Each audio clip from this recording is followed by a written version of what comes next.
It is, I believe, 8 o'clock on the dot. Yes. So I want to thank everyone for tuning in. Thank you, ma'am. Thank you, Javon19. Yes. Thank you, Thank Sister you. Tamara, Sister Rob Jays, the Sister Wa Alaikum Salam. We are the husband, The wife. the issues. I am Brother RTM. You can find me on Twitter at Muslims Love Jesus. Yes. And my name is Sister Akila. And you can find me on Twitter or all of my social media as Axiom Mariposa. Yes. Wa alaikum salam to everyone. Yes, we will see you at Savior's Day. Yes, you will. God willing. We want to make it there. And today is Saturday, January the 30th. And we have a great topic to discuss. But before we get to our discussion, we'll let the wife talk about the rules. So our rules are that we want to have an intellectual dialogue about today's topic. As always, please comment. Please give us those hearts. Please share. Yes, give us your opinion. We definitely appreciate it, but we want to keep it classy. We want to keep it respectable. Yes. So today's topic. Oh yes, check out and like our YouTube channel, The Husband, The Wife. We definitely thank you all to the 114 subscribers so far. Thank you for all the so shares. Much. So our goal for the year is 500 subscribers. So we're trying to, of course, meet that and exceed that. Not just meet it, but to exceed it. So thank you all so much. Visit our website, thehusbandthewife.com, and sign up to our newsletter where you receive.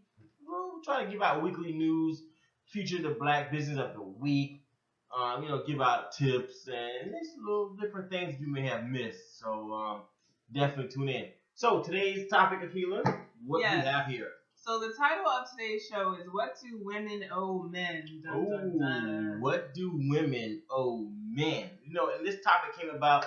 We saw an article. We read several articles, in fact, that my wife found out. Recently, there was a woman, specifically a black woman. Her name was Mary Spears. And she was killed because she denied the advancement of a male who saw that she was attractive and was trying to get her number. She denied his number, and he killed her. He shot her in the head. Wow, the world that we're in.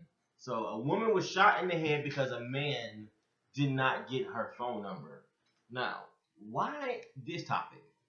Well, this is something that I feel was really important for us to discuss and talk about because as women, I know recently, this actually happened in 2014 in October, and it was right around the time where we were talking about catcalling and, is it okay, is it not okay, that kind of stuff happening to women in the streets. So it happened in 2014. It's 2016 now, and I didn't even. There was one that was even more recent than that too. Oh really? Well, see, yes. that's even more. It's actually escalating in the fact. So it was curious because even as a husband, I find myself. Her fiance was there when I was talking about. Oh wow! I find myself, asking for things from my wife, and then I'm like, hey, you know what? She's not entitled to that just because I feel that she's my wife. So we want to shed light on the issues. How do we address? How do we, understand such issues? And let's clear up these many misconceptions that we as men have, and maybe as we need to really hear the women out. Right. So a lot of things that I saw, because I saw a couple articles about it on the same day in New York. So this Mary Spears happened in Detroit, and there was another lady on that same day that happened in New York. And what happened with that lady, she actually did survive, but the guy was it was late at night, and the guy was trying to get her attention, and she just ignored him. So he came up to her and slit her throat. So she was rushed to the hospital. So we have to think about the fact that men, it seems like, who do these kinds of things, I'm not making any blanket statements about men, of course not, but they seem entitled to, get the number from her, get her attention, and things like that. And so actually, I wanted to ask you, what did you think about that? I want to take this and make it relevant to home. I'm thinking about now how I met my wife. Okay, so I asked for her phone number. If she would have told me no, how would I have responded? Yes, we are living in dangerous times. The times where both male and female would need escorts, even just leaving the house. So I'm thinking about when I met my wife. So if you would have denied me your number, how would I have felt? Well, being a man that has not been denied the number, not that many times, I've been denied. But, when I was thinking about it and just talking to my wife about the situation, women do not even owe us a smile. You really don't, because when we're out and about in the public, I think as we tend to think that as men that we deserve women to be nice. We like really want them to be nice automatically. No matter what, it's like women need to be nice, and if a woman is not nice, or we feel like she's not giving us the proper attention, she is a B word, or start calling out her name. I know your dad once told you you don't owe men your smile. I thought that was quite Yes, interesting. when I was, I remember being a teenager and just talking to my dad about like, not really relationships or anything, but just talking to him about guys in school or guys liking me or whatever. And my dad used to say to me, I remember I was out with him one time and this man kind of like smiled at me. So I smiled back because, that was like the friendly thing to do. And I remember my dad, um, Was laughing at Brother Hammer. I remember my dad saying like you don't do that. You don't smile at men. And I just thought that was like crazy. Like you don't smile at men in general, like they're people. And my dad was saying to me that he was trying to explain to me that for the most part that men don't want to just talk to women. And I just thought that was so bizarre because I was just thinking, okay, well, men are, other types of people, so I would, want to just talk to them. But he was explaining that men, for the most part, if they're talking to you, it's because either they want to. My dad is funny. He said they want. These are his words. They want to marry you. They want to have sex with you. Um, but that's really like kind of it. So those are the two things. And I mean, unless you present yourself in a different way. But go ahead. Somebody just made a comment say rejection hits people egos. Yes, no one wants to be rejected. Actually, I was quite when I met my wife. I was really, I wouldn't say afraid, but it's that element of what if she doesn't, accept me. Like even now, I have to, I have a very bad habit of hitting my wife in a certain area because I don't know, it's just something I do. And then I realized, what? Just because she's my wife doesn't mean I'm entitled to do this. What about men that are married? You think that? Well, okay, this is the problem that I've seen. Just in my experience with, I'm only 26 years old, about to be 27, so I haven't lived that long or seen that many things.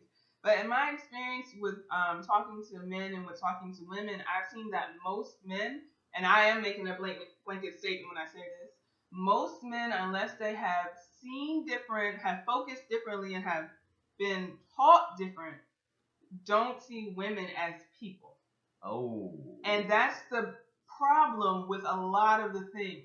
Like even I remember talking to my husband when we were recording and things. Yes. He would Brother say, Fahim said, "Real men respect." No, that is very true. yeah, well, I mean that's true, but it's like if you think about the fact that as a society we have a lot of men that don't see women as human beings, as people, as a different type of person.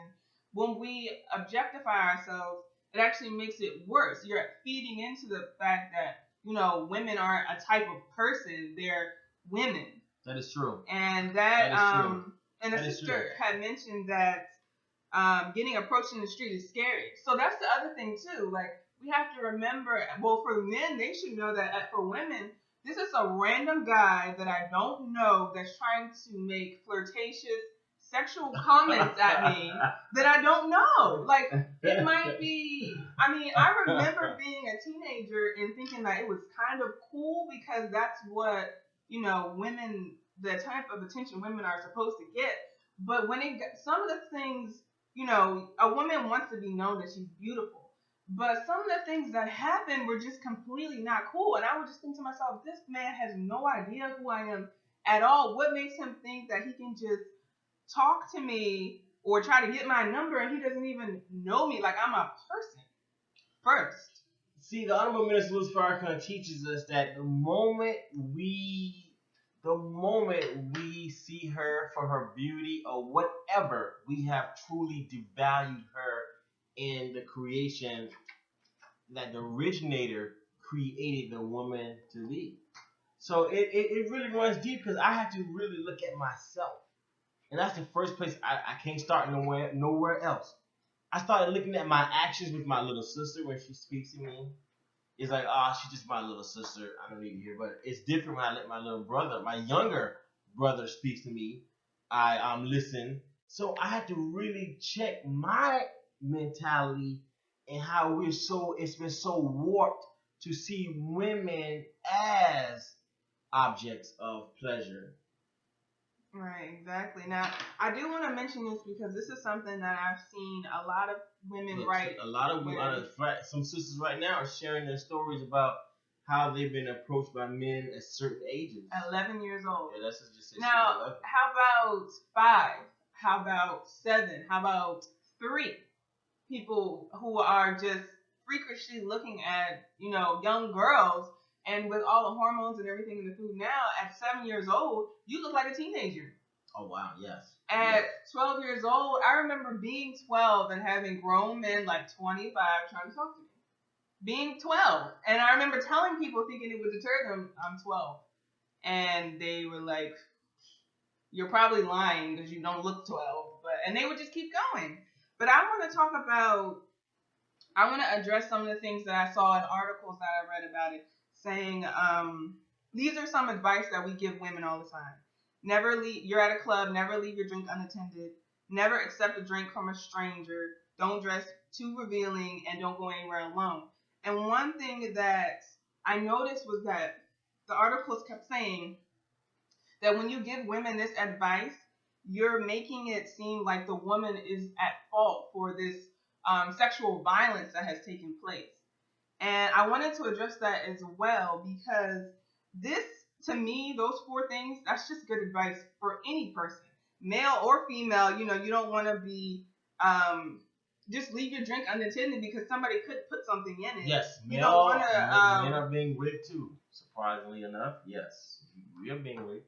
Yeah, but the other thing is too, I'm talking about leaving your drink with the rupees, gateway drugs. Right, exactly. The other thing is too, and not just about being raped. You could be robbed and things like that as well. Because I have to watch my glasses around my wife. She might try to drug me. No. So the other thing, exactly, it's about being proactive. The other thing is too, women don't understand how much power they have. Your power is not in your body. If you think about it, when you try to make your power your body, you're setting yourself up for failure. Because there are so many different types of bodies that there's always going to be someone who's better. Yes. But if you show somebody... Nice bodies, curvy bodies. If you show someone if you show someone that's not something that can be replaced. If you show someone the value in your mind and what you can offer and bring into the world, it's not something that you have to compete with. Intelligence. Well, yeah, intelligence. I mean, but I want to even make it deeper than that. I'm not just talking about intelligence. There's lots of intelligent women. But the minister said the woman's value is not her body, but in her intelligence. But when I'm saying that, but yeah, her mind, not her body. And I mean, it's so funny. I just always think about the fact that how I used to dress. I thought, I'm sexy, I'm cute. And then how I dress now, it's so much better the way that I'm treated. Men are respectful. The other day I was out with my husband and I was out with my husband and my father-in-law. We were at the store. And I wanted to leave because I had to go to the bathroom. So I went to another store. So I left. And I was by myself. And then when I came back to where my husband and my father-in-law were, this man came by and he opened the door for me and he said, "Oh, step through this way, beloved." He did. What's his name? Well, but it was kind and it was helpful. It wasn't Ooh, yeah, go ahead and walk in front of me, girl. Yeah, all right. It wasn't that at all. I hated that. It wasn't that. I'm It just was joking, by the way. There's no. I mean, because her modesty would demand men to treat her as such, and seeing your wife being respected in that manner makes you feel good as a man, at least. right. And the other thing is too, I don't want to make it seem like we're attacking these women for the way that they're dressed, because men who rape women are not normal. That's an act of violence that you're putting on someone else in order to show dominance. And it is true that when men rape, they're going after the like easiest victim or the targeted victim. And in these cases, these women were killed, or well, the case you were citing, the woman was shot. The other case, the woman's throat was slashed. And this is not something that a regular person would just do. But what we're saying is that the world that we live in is really low. So we don't want to continue to inspire people who maybe were on the edge. Well, whose world? Because I thought God created all.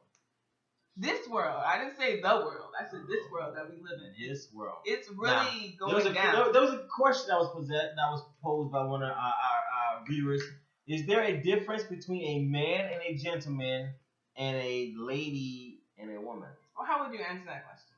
That is hard. Man and a gentleman. Now, I think the gentleman is related to more of the act and what he does. I think the man is the responsibilities, and being in step with his nature. A man can be a gentleman, but maybe not all gentlemen are men. It's interesting that you say that, because I would kind of say the opposite. I think in reference to that question, they also asked, what's the difference between a lady and a woman? I think when you talk about it like that, you're talking about, well, anybody can be a woman, but not every woman is feminine. Not every woman is a lady. And the difference is, it's like there's a quote that says, being a lady is just like being powerful. If you have to tell people that you are, then you're not. And I always thought that was so deep, because it is true. Like, a lady is about being the way that you carry yourself, the way that you present yourself to the world. It's in a positive, it's in a feminine way. Just like being a gentleman, it has to do with how you present yourself to the world. Like, you're not, of course, you're a man, you handle your responsibilities, but it's not just about having the male parts, which makes you male, but it's about doing what you have to do to protect, provide for your woman. Okay. So. All right, okay. And for yourself. All right, okay. I'm digging it. Now, modesty. Now, many people, when they think modesty, they may automatically think the way a woman dress. Now, I think modesty deals with just the dressing and the layers of our mind, and how we think, act, and on what basis of substance that are we operating on. Now, a modest mind, a modest person with a modest mindset, it later on in tunes, reflects in the way we dress. But I would like to talk about modesty, because I think also too, modesty applies to both men and women, and I think also in our modesty community, there is not a set in stone definition of what modesty is, because we went to a Christian, well, my wife went to a Christian fashion show, and the theme was modesty, but my wife gave a different account of report of that nothing shown was modest. Okay, so Brother Hannibal, y'all gotta get on Periscope and see. Like, if you catch us on YouTube, y'all gotta catch us on Periscope, because then you get to see all the funny comments and why we laugh while we're going through this show. But I definitely agree as far as modesty. It's not just about the way you dress, it's also about the way that you carry yourself. And it has to do with the fact that, well, I would say the modesty of dress actually helps you to carry yourself in a more modest behaving way, because you feel different. But it's also about, not being boastful about things, and having an opportunity to be humble and listen to what else is going on. And I think that being modest too, it also forces you to get to know you, because you have to present something to people. Yeah. And women often think that they're not going to be noticed because they're modest, but that, I mean, that's far from the truth. People still, everyone notices you actually because you stand out. Most people are immodest. And to what my husband was saying, this is a perfect example. I went to a Would you Christian. say modesty would manifest itself in your attire? Yeah, I would. And something that happened. I went to a Christian. It was a women empowerment um, conference actually. Women empowerment And conference. we had the conference was awesome. Let me just say that Shout out. it was awesome. And the only thing that I just thought was crazy was there had one lady who was doing the fashion modeling. Yep. And some of the clothes that she had on were not modest. And I know everybody's gonna say, "Oh, she's a Muslim, so her definition of modesty is way different from mine." Not really. I think that anybody who would have went to that show would have been like appalled or really like, wow. And the reason why is because there were little girls modeling, and like these little girls had on booty shorts. Oh, they had on low cuts. These were like 14, 13-year-old girls, and I was just thinking, man, this lady's definition of modesty must equal not naked, not see-through. Because I would never want my 13-year-old daughter dressed like that. Or I would never even want to be dressed like that in front of like strangers.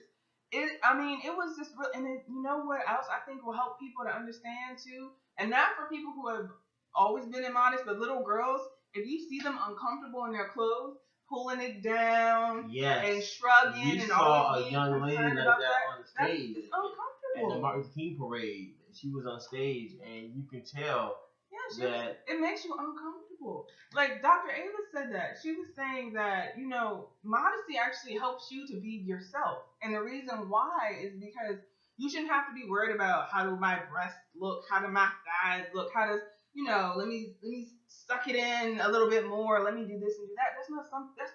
You shouldn't be concerned about that as you walk down the street. You're just trying to get to the store. You're just trying to get to work. You're just trying to do this and you're just trying to do that. You shouldn't have to be, okay, how do I look at every single moment? Oh, that man's looking at me. Oh, this person's looking at me at every single moment. So how should men approach women that they are interested in? Well, for one thing, because of the crazy world that we live in, anytime a man approaches a woman that he has not ever talked to before, it's scary for her.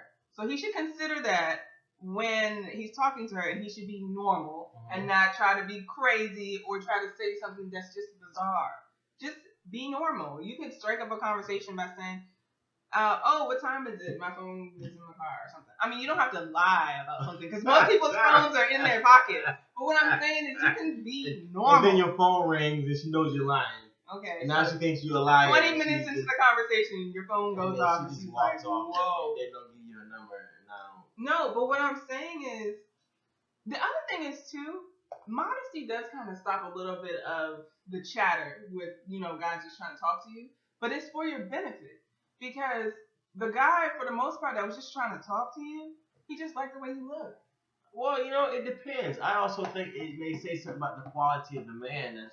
If you were still dressed modest and he still approaches you that's exactly what I'm saying. And the conversation of... But a lot of it goes away. As a woman, when I was dressed immodest, it was like every guy would try to say something. As a woman, now that I'm dressed modest, it's like 2, 3, 4 guys will say something if I'm walking around all day long. So it does stop people from talking to you that were only looking at the way you look. Now, if you're dressed modestly, I agree with that. Yeah, if you're dressed modestly, they're still looking at the way you look. You still want to be beautiful, of course.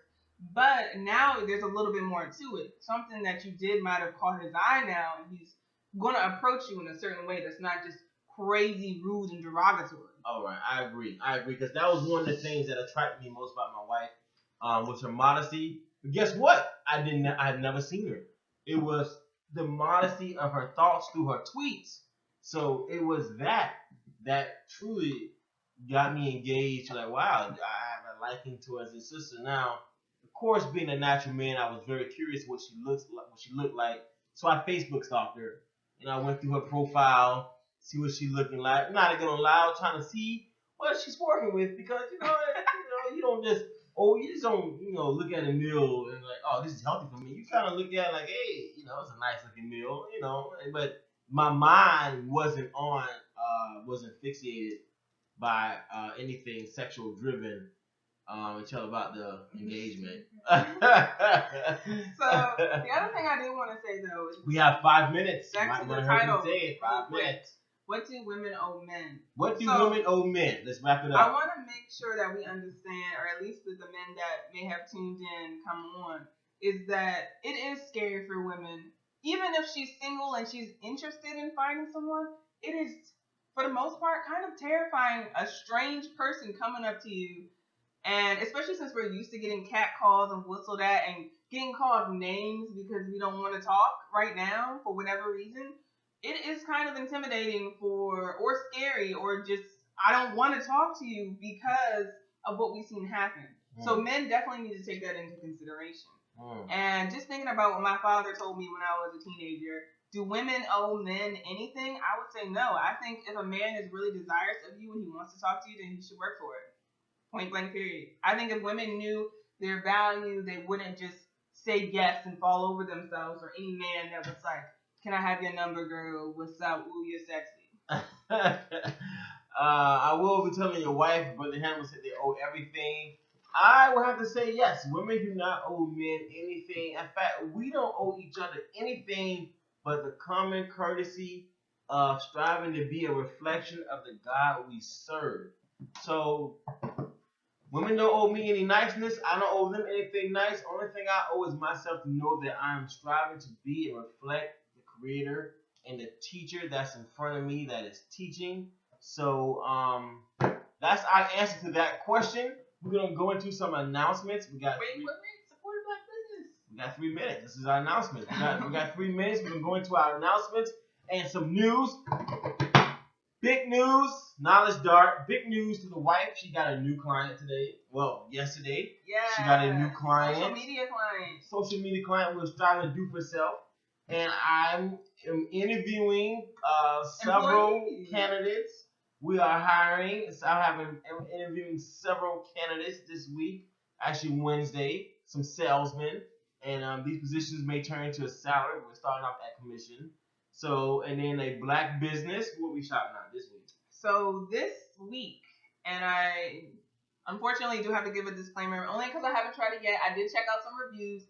All the reviews I saw for this company were excellent. So when I run out of soap, this is where I'm I'm gonna get hair products for me, soap for my husband from this person. So it's called IamSupremeProducts.com. That's ASIMSUPREMEPRODUCTS.com. So is this a Muslim? Because that's a long name and you got the word supreme in it. Well, I don't know if this brother's a Muslim or not. I don't. It's so funny because as a web designer, we all make the mistake of having a name that is out this world with our Sister Mara said yes he is, but see I knew it because I Am Supreme Products is great. His products are great, but from a marketing web design point of view, that domain name is horrible. I should reach out to him and help my brother out. Let's give him a hand because you gotta understand the average person only reads on a 5th grade level. So when you're thinking of domain names, you have to take into account, can a person spell this name? So this is one of the things I sit down with my clients because when we study the white man, he makes everything a science. So everything's a science to us. And we just can't be making up domain names because they sound cute. Sorry, I went off on a tangent. Well, that's actually the name of his product. That's my business side coming out. So he said right on his sign next time. Right I'm gonna put the link. Look. I'm gonna put the link to it on our YouTube channel so you can check it out. I actually said this wrong. It's ASIM Supreme. So it's ASIM SupremeProducts.com. ASIMSupremeProducts.com. And it looks he has yes, Brother Hammer. Thank you. Shout out to Brother Hammer. Shout out to Bethel AME. That's my latest client. I gotta give Bethel. I have to give my Christian family a shout out because the coins in the fish's mouth, and they were on it. They got their website, they got their merchant account, they got their email, they had the whole package.